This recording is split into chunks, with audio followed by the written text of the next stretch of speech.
Okay, we're back. We have been letting these portioned dough rounds bench rest about 15-20 minutes. It's toasty warm in here, so that was plenty long enough. Now we want to shape them up. And similar to mixing, there are a lot of ways to shape a loaf of bread. We want to shape these for a pan. Again, you can Google this, YouTube it. You're going to find plenty of recommendations. I'll show you how I like to shape my loaves. I want to make sure that you can see this in the camera. Let me move one of these away. Put this one over here so that you can watch my process. I've had the good fortune of doing this with George DePasquale. He's the founder and original and head baker for Essential Baking, and he had his own method. We're going to put that on the web so that you can see it. And this is mine. He said he liked my method though, which is great. I'm shaping this into a rectangle. It's about, please don't feel like you have to do it exactly this, about 9 by 13. And I'm looking to press it. I'm gently degassing it with the pads of my fingers.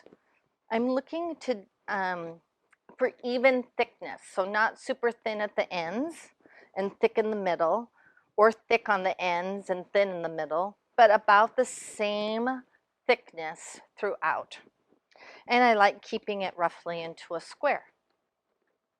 Once I'm done playing with it, we're going to begin the shape. So I take the top. For me, I take the top. You can start from the bottom. I fold it down about a third, press that into place. I take the bottom half, or 2/3, I fold it to the top. It doesn't match completely. I don't want it to. If you have those little air bubbles, it reminds me of the seaweed that we have here in the Northwest. I love to pop that when I'm on the shore. I give it a quarter turn, and we fold. I fold it towards me. You can fold it away. I'm using the palm of my hand and the edge of my hand while I rotate the top over and then gently push forward. And the reason I'm pushing gently forward is it creates a little tension between the loaf and the table that gives me this nice, smooth, taut skin, pushing away like so. I don't really care that it's coming out on the sides like a cinnamon roll, because I'm gonna pinch that together. And this whole thing, I'm gonna get this nice fat burrito. This whole thing is gonna go into my prepared pans. My prepared pan has been lightly greased with a pan spray, and I'm putting the loaf right in. You can note that this doesn't fit the loaf pan completely, and you're going to see during our proof process videos that that doesn't matter, as this proofs is going to fill in the pan completely. I set this aside. I'm going to shape one more for you. Now, you have more to shape if you're doing a 3 or a 4 loaf batch. If you're only doing one, then you're done. Dust your counter lightly. Let me show you that. Take your flour, pinch it in your hand using your thumb as a regulator. Pinch it with your against your fingers, and gently open your second and middle finger, actually your third and fourth finger, and you're looking to get a very light dusting, okay? It takes years to master, and I'm not there yet, but that's That's how they do it, apparently. I put the dull side down on the bench. So I flipped that over. We're pressing this into that rectangle.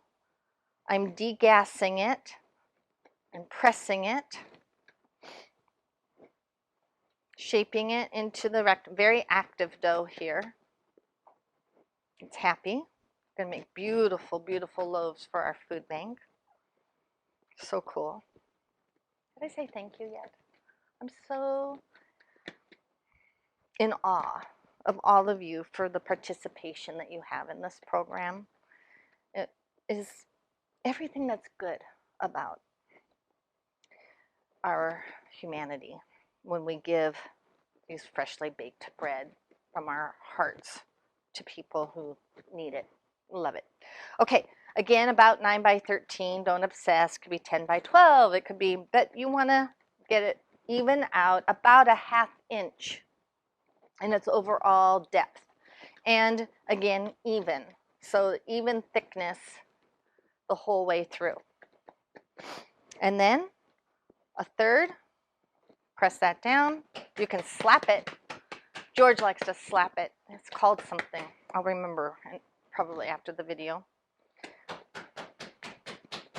It smacks it and snaps it into shape. And then we're going to do our roll. Again, our goal is that gentle push away from us allows that surface tension to be reinforced. It's the tension between the bench and the dough that is created. Hopefully a couple of angles of this have allowed you to see. Again, it doesn't matter if you have an outie on your burrito roll. You can just pinch those together and then grab your pan, plop it in. And we only have one remaining step before this proof, and that is to garnish with oatmeal. My favorite way of doing that is with a spray bottle, and I have it right here, and some oatmeal in a container. You spritz your loaf. I have to finish my sentences. You spritz the loaf, okay? And then gently sprinkle some of this oatmeal on it and press it down to help it adhere. You don't have to be chintzy, and you don't have to put an entire bowl worth of oatmeal on. Just a sprinkling, a handful. It makes it look pretty. It's a visual indicator to our food bank clients of the deliciousness that's inside. Okay. If you, during the proof phase, end up with some bubbles that come up, you can gently pop them. All works out. Again, cover them with the towel so they don't dry out on top. And we're about to proof these before they go in to bake. Hiya bakers, we're going to check in on a loaf that is proofing. It's been proofing for about 25 minutes, maybe 30 minutes. It is warm in this garage kitchen, but I don't think it's ready to go. But I want to talk through that and what we're looking for. So the poke test is a matter of, and you can take your flour and flour your fingers a little bit so that it doesn't get stuck, right? If you press down, this is the poke test. You're looking for a couple of things. One, what does that spring back look like? Is it filling in the hole quickly, slowly, all the way, partially, or not filling in at all? If you can push your finger in and it doesn't pop back at all, we've overproofed. We've gone too far. If you press in and it comes back all the way, pops right back like at the very beginning, we're not proofed long enough. It's the in-between that is a bit painful. And it's not just the poke test in terms of how it fills back in. It's the poke test in terms of how does the dough feel as you're going down. We're looking for a marshmallowy consistency, and it feels just like one of those jet puff marshmallows, you know, as you're squeezing them, and there's a density to them. They're not just squeeze and collapse, right? That's really close to what we're looking for with our loaves. This is, in my opinion, not quite ready, but we're close. I'm going to give it another 5 to 10 minutes before we pop it in the oven. So if you do this at home and you think your loaf is ready and you have a couple of loaves, so if you think it's ready but you're not quite certain, go ahead and bake one of them so that you understand what that translated to when you baked.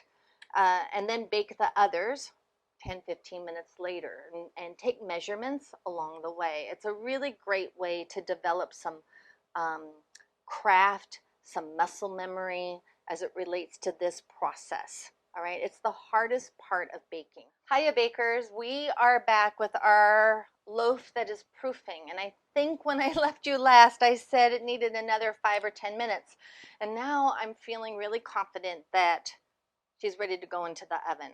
So I was looking around for my flour. I just cleaned up my my bench so I don't have my flour. But when I poke this now, yes, it still bounces back, but not as quickly. So I'm trying to give you an opportunity to see that. It is definitely more marshmallowy in its consistency, right?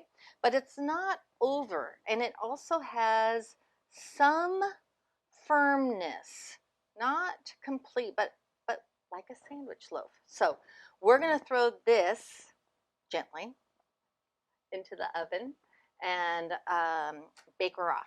We'll see how she does.